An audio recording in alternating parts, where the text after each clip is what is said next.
elected to as a fellow to the Institute of Physics and also American Association of Medical Physics in Medicine.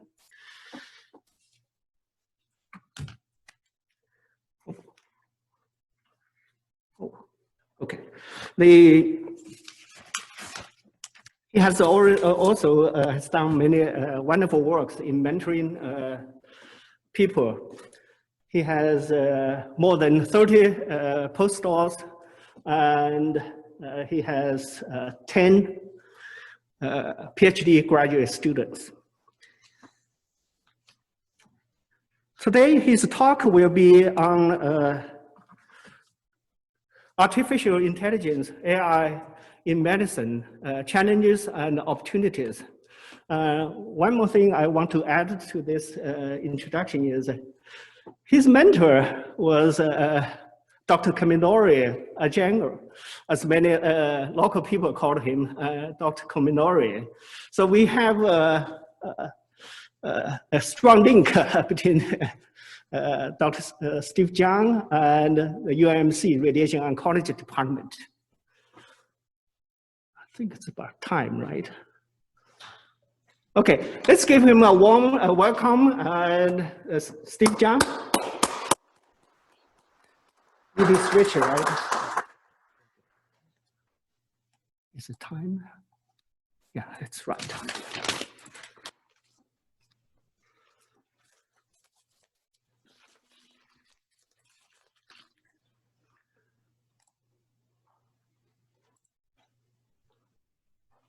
Hello, can you hear me? Yes, we can. Okay, hey. Thank you, Sumin. And can you also see my computer screen, my slides? Hello? Yes, we can. Okay, great. Okay, thank you, Sumin, for the nice words. And also thank Dr. Lin for giving me this opportunity to share our work and also some thoughts on AI in medicine in general and in radiation oncology in specific. So first I will start with this slide. AI is changing our world. For some reason, this movie is not playing. Let me try again. Okay, for some reason, this video is not playing, but I was going to show you on the bottom right corner. This is how I drive to work.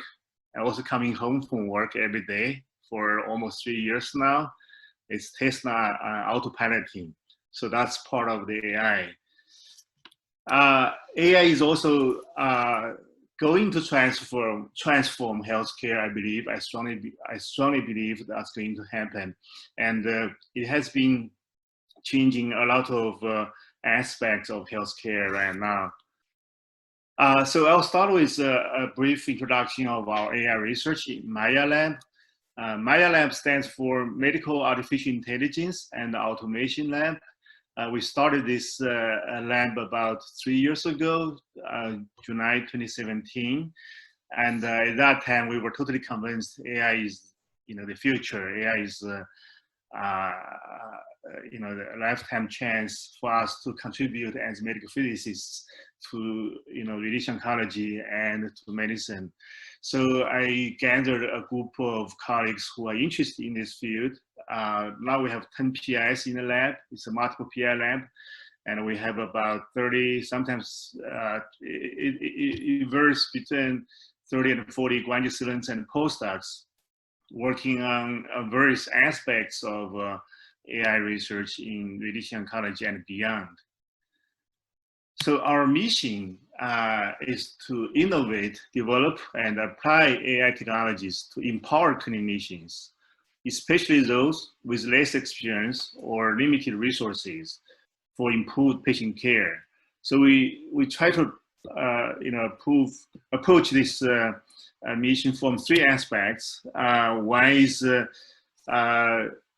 to improve accuracy by retrieving hidden information from patients' data, images, and then perform better, hopefully better, than most physicians when there is ground truth. So when you can train your models with ground truth. So this is particularly true for applications like precise diagnosis, better clinical decision making, that kind of stuff. A second aspect is to improve efficiency by automating clinical procedures and saving physicians time in front of computers. So basically, we know nowadays our clinicians spend a lot of time. I think there's a statistics showing about 50% of physicians' time is spent in front of computers instead of in front of patients, which is a big problem to me. So we try to reduce greatly that part of time so that our clinicians can spend more time with patients. So we call this is to rehumanize medicine. The third one is to transfer expertise to less experienced physicians by learning from experienced physicians when there is no ground truth. So I will talk about this in more details later, because in medicine, there are still many areas where there is no ground truth. Medicine is still an art in some sense, right?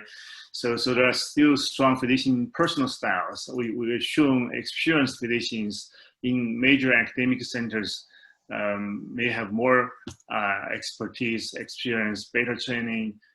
So AI can learn from them and then take their experience and expertise to resource-limited regions, and also to physicians who just started their careers. So we believe AI can reduce healthcare disparities, and we think this is in my opinion, this is the most important application of AI in medicine.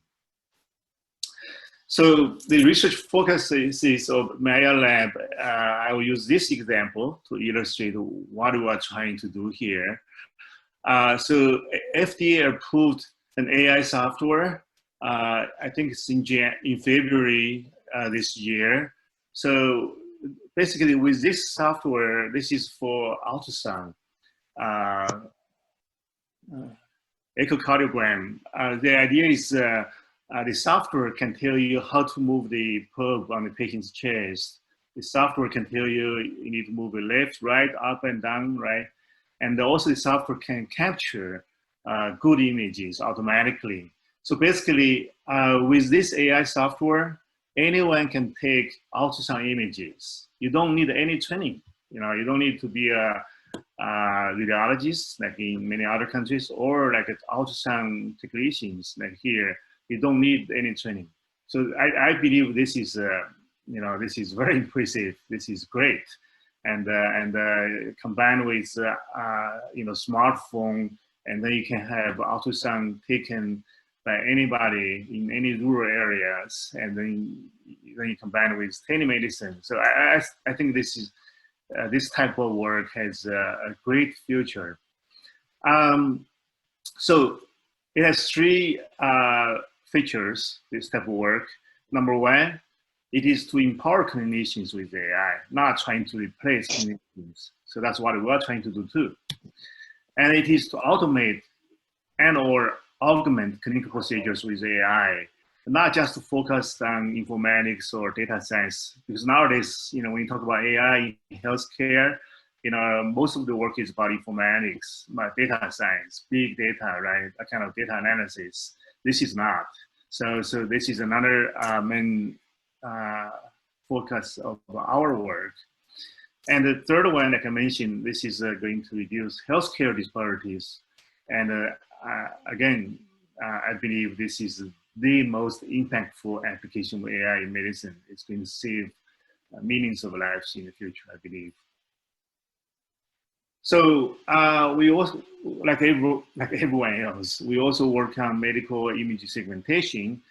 Most of the organ segmentation work is quite straightforward. Anybody can do it, with off-shelf models and with the clinical data we have.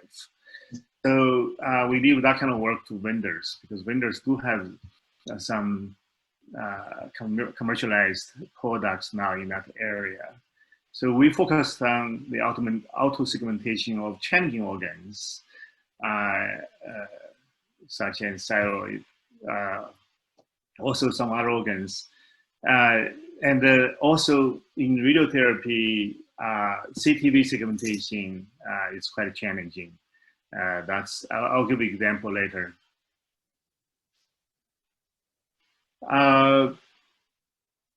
AI also can be used to help radiotherapy treatment planning. First application is to use supervised learning to learn the relationship between patient anatomy and the optimal radiation dose, so that you can predict radiation dose for any given new patient. Then you can use reinforcement learning to explore the large hyperparameter space for treatment plan optimization. So hopefully you can come up with better plans than human dosimetries. And also we try to use imitation learning to learn from experienced treatment planners.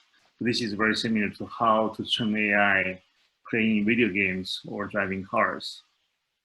So this is an example of those prediction. We actually posted our preprint on archive.org in September 2017, so 3 years ago. So this is the first work in this field to predict the dose distribution using AI. And then, but unfortunately, it took us 2 years to get this paper published. So then we extended this work to head and neck with a better, improved deep neural network for the HD ULET, got much better results, more robust. Another example is to use my colleague Jiang and Xinjia's group. They use deep reinforcement learning to tune organ weights automatically for HDR planning. As you can see here, this is the AI plan after tuning, right, versus the human plan. You know, actually it's better sparing with same coverage of the target. And they also apply the same idea to MRT planning, tuning the organ weights. And here you see this is how the plan IQ score increase with the organ weights tuned automatically by AI. And this is the starting plan, DVH, after 25 steps. You see the solid lines versus the initial dense lines and how the plan improves. Another work is to use AI for dose calculation. Of course, you may say, why dose calculation? Dose calculation will solve the problem.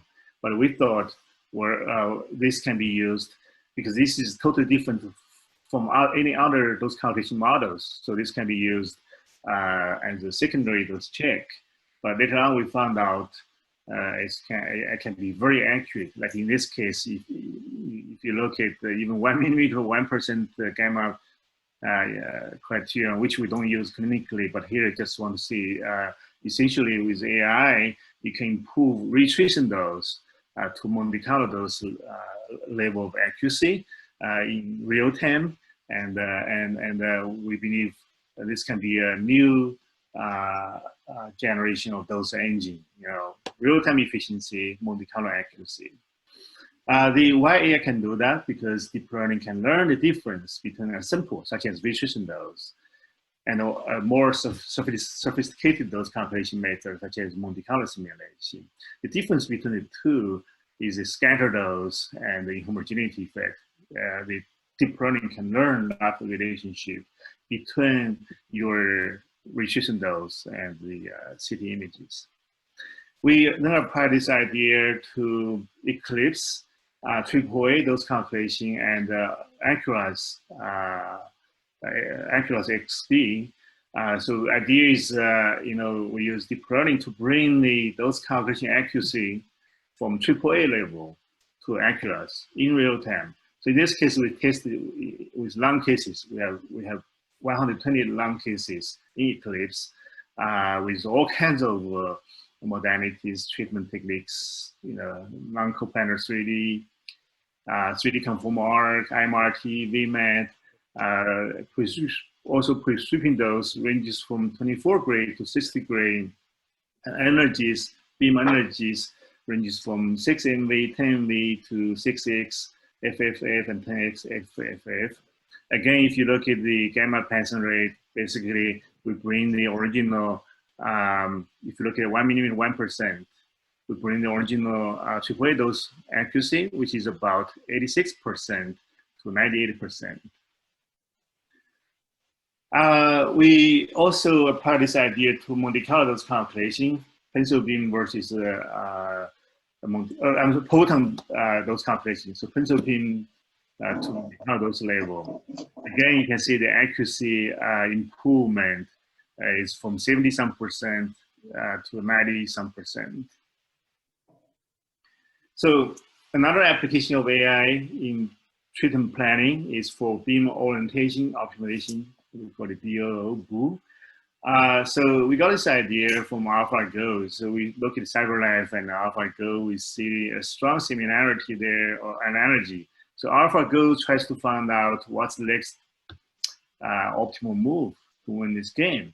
And for CyberLife, you can see what's the next treatment node or the move of the robot in order to have the best treatment for this patient, right?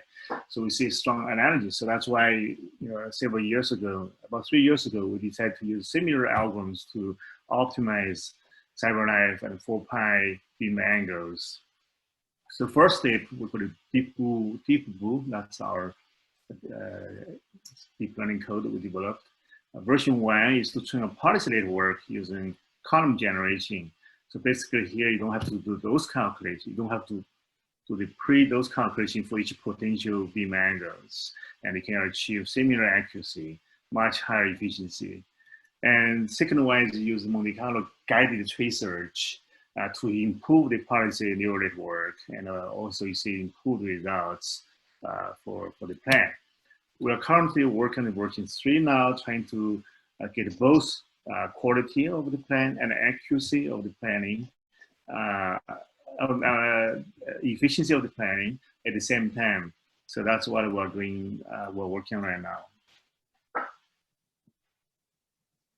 We also do a lot of image processing work using deep learning, such as image conversion. We try to convert MR to CT, cone beam CT to CT, and also CT to ventilation images, like in this case from my colleagues, Jiang's group. You look at the inhale, exhale, CT scans of the lung, and then deep learning can retrieve information and predict the ventilation images for this patient. Another work from Jiang's group is to use AI to identify malignant lymph nodes. So basically trying to see which lymph nodes should be included in the target. So this is for head and neck patients, cervical lymph nodes. So we started a phase 2 prospective clinical trial based on this work. I believe this is probably the first clinical trial based on an AI research work. There are a lot of publications in AI research, in deep learning research, but you don't see a lot of clinical trials yet. So this is quite interesting. So we also use AI trying to build a smart clinic. We have a team working on RTLS, a real-time localization system. Basically, that's the indoor GPS, tracking patients, tracking staff, tracking equipment. Of course, there are a lot of mature commercial technologies out there. The reason why we developed this technology based on Bluetooth low energy and deep learning is simply because we could not afford the commercial versions. So this technology is about 2 orders of magnitude cheaper than any commercial solutions. So we developed our in-house system. Basically, we wired our whole building with this system, including Raspberry Pis, hundreds of Raspberry Pis in the ceiling, and also patients wearing tags, like this, a staff will bring this kind of tags with their name badge. Hello, is still okay? I've been signed out by, can someone tell me, can you still hear me? Hello? Okay, because there was a pop-up showing me I'm signed out from Zoom. That's weird. Okay, so so this work again is based on the Bluetooth Low Energy and deep learning, and we have been using this for several different kinds of clinical applications. One is to develop a touchpad-based application for therapists to check, for each patient, for each treatment, is this the right patient, the right time, the right machine? Do we have all the right accessories, like masks or all kinds of rollers, all the accessories? So we will use RTOS to detect if everything is there, and then like a checklist, then the therapist can check off. So ideas to improve the safety. And also we are using this for different kind of applications such as exam room management, and also attendance of the trial runs, attendance of seminars, educational events. We used to sign in, right? There was a sign sheet in the past. Now it's all automatic. We know who was in the that the conference room from what time to what time, all automatically recorded, and that will be retrospectively analyzed. So those were some projects, some research projects we are working on at Maya Lab, but we of course have way more than that. Those were just some examples, just give you a rough idea what we do there at the Maya Lab. Now I want to focus on the implementing AI in clinical practice, what the challenges are, what the potential solutions are, because again, there are a lot of research, a lot of papers, a lot of funding towards the AI research, but I don't see a lot of clinical usage of AI right now because there are a lot of challenges there. There's still a big gap between AI research and the clinical routine use of AI work. And not many people are interested in working on that, but I think that's super important. So, one challenge is data size. AI, like I said, a lot of times when we talk about AI, that's big data, data science, informatics. But in reality, we don't have a lot of big data. A lot of times we have small data sets. How do you solve that problem with deep learning? Second one is I call it natural data heterogeneity, meaning your AI model may not work for other people. And the third one is lack of truth. Medicine is still an art in many cases. How do you solve that problem with AI? And also model bias. AI model is as good as people data AI learns from, right? Then there's the longitudinal data variation. So the model you develop today may not work a few years later, right? Then clinical data quality is a problem, right? So not all the clinical data are, you train your AI model with clinical data, but there are a lot of noise there, a lot of low quality data points there. How do you deal with that? And the data curation learning is a big challenge because it's very expensive for medical data. And model explainability, many people think that's needed for AI in medicine, and the model robustness, right? So I will touch a few points here, what our thoughts are. First one is the data heterogeneity. I call it lateral heterogeneity because there's a longitudinal one, or this is spatial variation versus temporal variation. So the distributions in latent space can be different for different institutions, different machines, different scanners, different patient cohorts, different clinicians, right? And the model trained with dataset A may not work for dataset B. So it's not always the more data, the better results. So this is kind of counterintuitive, right? Many people think, oh, your model is not doing very well. Let's get more data. So hopefully it will improve, right? Yeah, a lot of times it's true, but it's not always true. There's a very interesting study by a group at Stanford, Jiang's group. They look at the UK biobank data, trying to predict breast and skin cancer using that data set. And then they use a method called the shifted value, trying to estimate the contribution of each sub data set. So here in this case, they look at the contribution from each city in UK. They want to see which city will contribute more, which contribute less. Of course, they found out the contribution is not homogeneous. And the most interesting thing is they found out there is one city called Nottingham.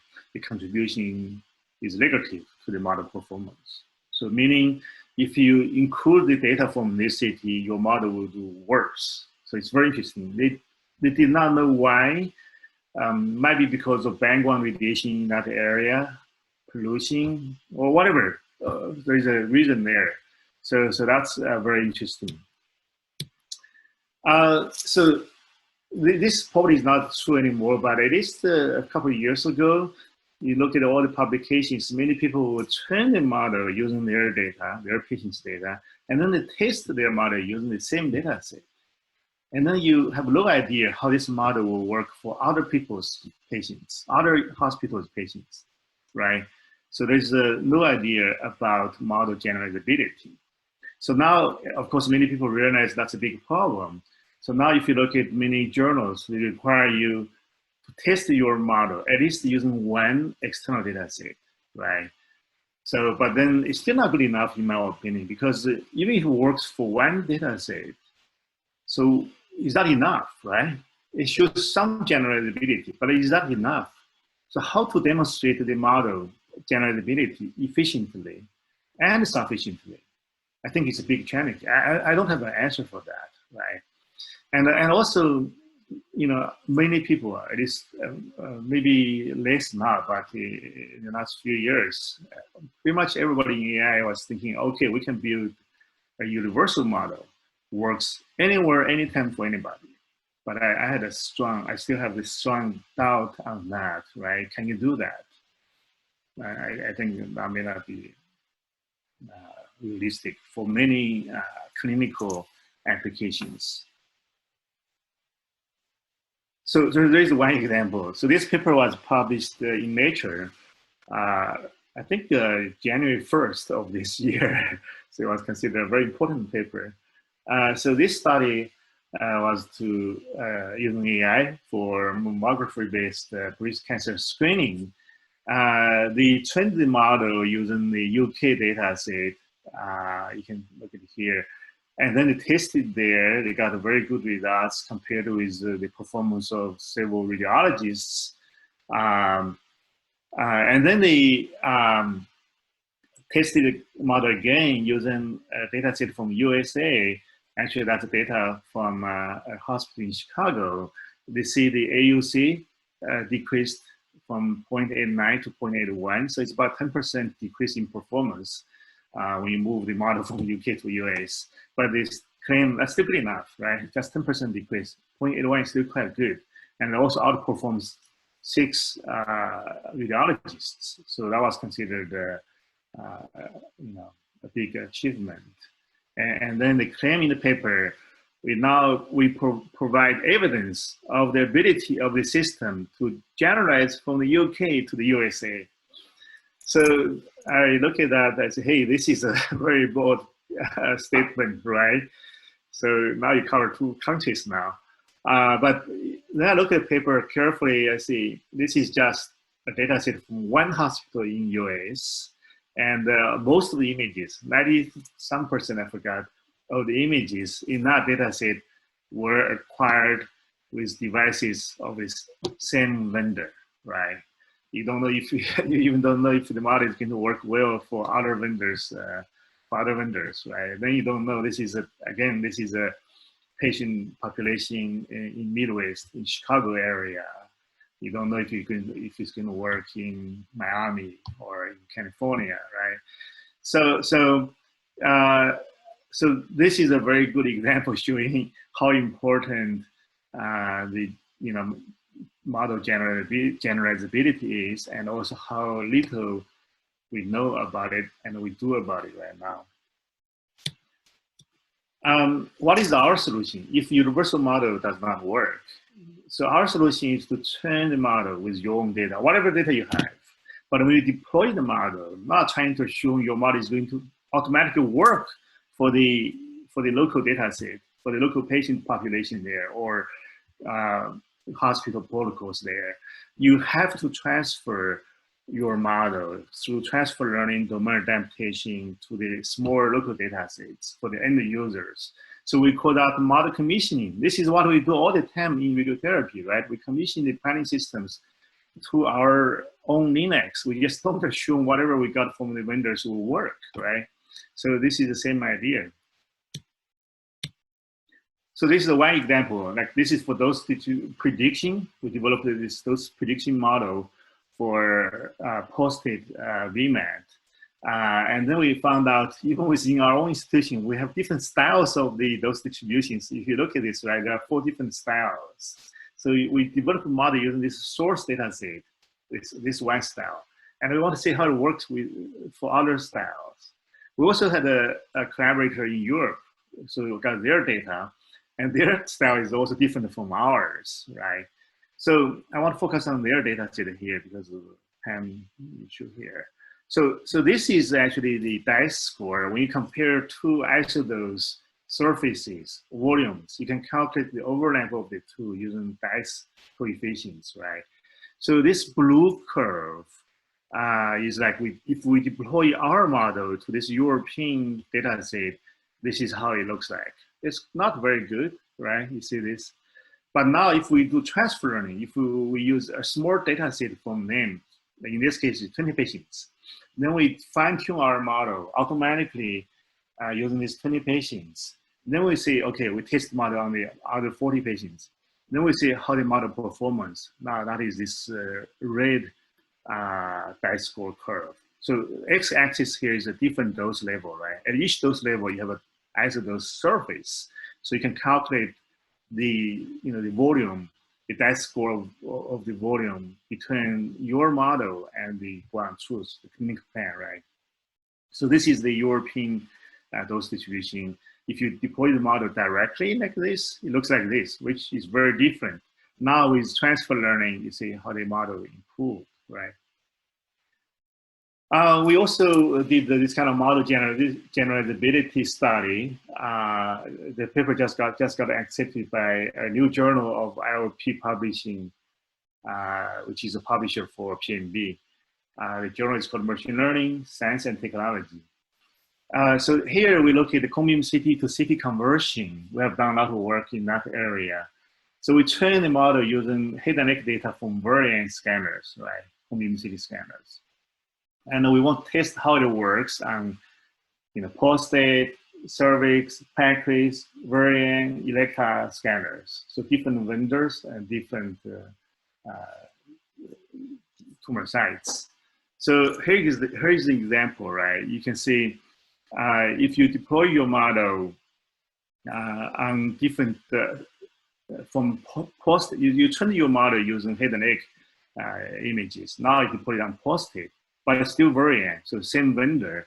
And you see the model performance is not bad, actually. This is the error. So the smaller number, the better.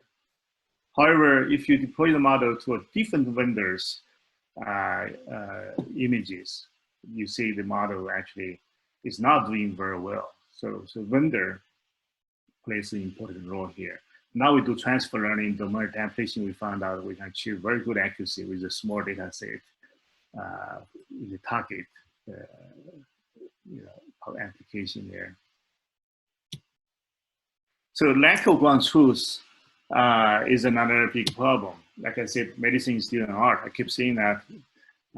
Some people may disagree, but that's what I think. Evidence-based medicine and clinical guidelines only give physicians the floor, not the ceiling. So that means there is still room for physicians to exercise their own judgments, of course. And then because of that, there are large variations exist in physicians' clinical practice. There is often no ground truth to tell you which one is the best. You cannot tell which one is the best. How AI can help. Our solution is called personalized AI for physicians. So we have a student working on post-op posted CTV segmentation. That's where we think it has a lot of variations among physicians, right? So we look at that problem. So in this case, we know there's no physical object here for you to, contour the, like organ contour or GTV contour. It's a virtual object, right? So it's more challenging than organ contouring for sure, right? Because you need to also use information beyond the images, right? A lot of information, they are not in this image. So then we develop this workflow. First, it's a 2D localization network to find all the organs. And then you segment all the organs first. And then you use bladder and rectum segmented organ as input for your CTV segmentation network. So basically, it's just like how human will do it, right? So this is the CTV segmentation network. We call it a randomly guided multitask network for CTV segmentation. Basically, got very good results. So what I want to show you is number one, we can estimate the uncertainties in this segmentation, like in which area AI is not very sure. So here, the red line is the clinical contour, the one we use for patient treatment. The model one is the blue here. And this is the yellow band is our 95% confidence band.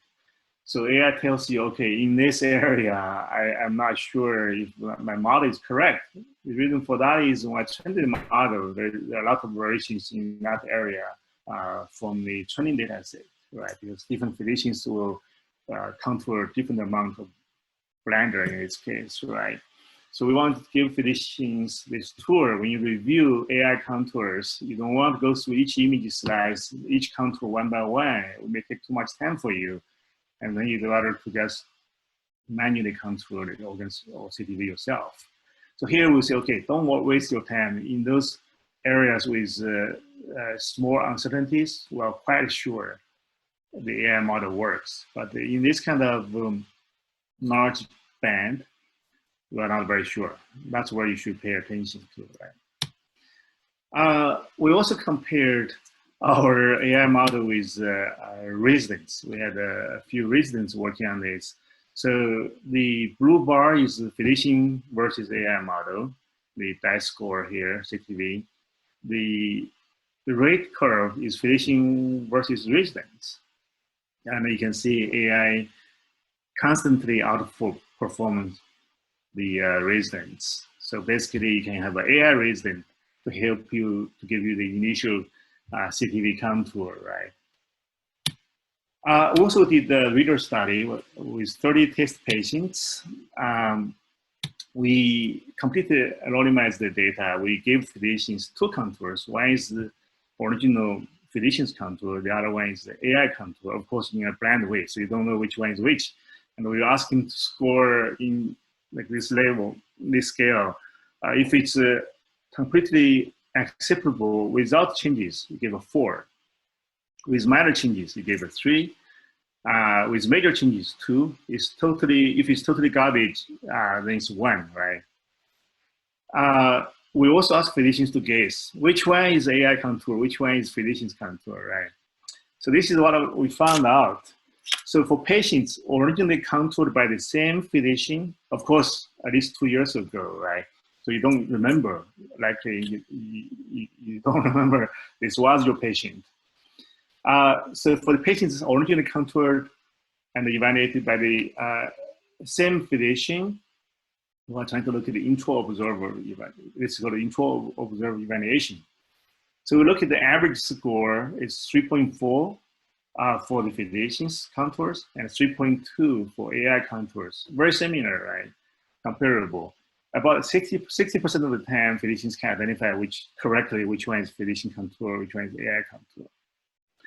For patients originally contoured by one physician, now evaluated by a different physician. So it's inter-observer evaluation. So the physician contour has an average score of 3.1, and the AI contour has a score of 3.3. So basically, physicians like AI contours more than their colleagues' contours. This is at the same institution at the UT Southwestern, right? So only 25% of the time they can correctly identify which one is which. So that means 75% of the time they think AI is better than the physician contours. So this does not have a lot of statistical sense because this is a very small data set, but it's a very good indication, right? So then the next question is, how do you solve this problem? Because like in this case, we have 4 physicians. We have this AI model now for CTV. So we can quickly adapt the model to each physician's personal style. And then you can see, the best score will be improved for each physician's style. So we look at 340 patients from 4 physicians at UT Southwestern. And then we developed the classification model using physician's name as the label of the data to train this model. And then for a new patient with a CTV contour, then we ask the computer, who did this contouring? The computer can give you the right answer in 90% of the times, right? So it's quite impressive. So that means even within the same institution, physicians can still do things very differently, right? And then for different institutions, I think that difference can be even larger, right?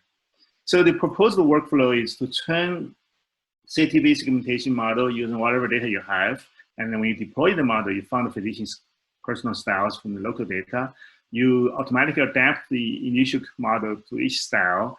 And then when you use it for a new patient, you can choose from this menu what kind of style you want, all right?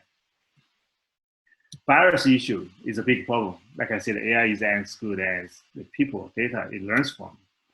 Bias exists in medicine. AI can make these biases automated and invisible, right?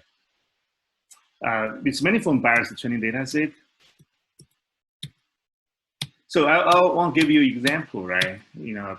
So we are working on a project called POMIS. It stands for Pediatric Radiation Oncology with Movie-Induced Sedation Effect. So we started this project when I was still at UC San Diego. I was like about 10 years ago. So we developed this system so the kids can watch a movie cartoon and during the treatment, right? And then we developed the computer software. And if the kids moves, we're going to pause the beam and also pause the movie. So we work with behavior analysts to train the kids for this kind of things. So now we are trying to collect data. We use deep learning to predict before kids move. We believe AI can tell this kid is going to move in 5 seconds. You need to do something, right? So we try to, we were applying for IRB application and we'll try to collect data for 200 children. We use the local demographic distribution to see how many kids in different race, ethnic groups. Then we realize that's going to create a big bias because we are not going to have enough kids with dark skin. The trained model is not going to work well for those kids, right? So that's why if you're not careful, you are going to introduce a bias easily in your AI model. Clinical evolution, AI model has a, may decay with time, has a half-life, you have to QA monitor constantly. Explainability, AI deep learning is a blank box. Some people think we don't need to worry about it, such as Jeff Hinton, right? So the idea is when you fly from point A to point B, you don't worry how to fly the airplane because you just trust the pilots. It's going to be safe and on time, right? But many people think that's not true. We need to know enough when you use AI in medicine. Okay, I'm running out of time. I think I can answer questions later if you have any. Thank you very much.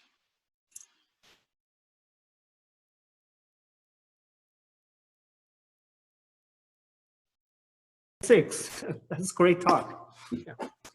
Thank you, Steve. All right, our next speaker is Dr. Sumin Jo, and he's going to be talking to us about the minimum dose rate required by flash radiotherapy. Thanks.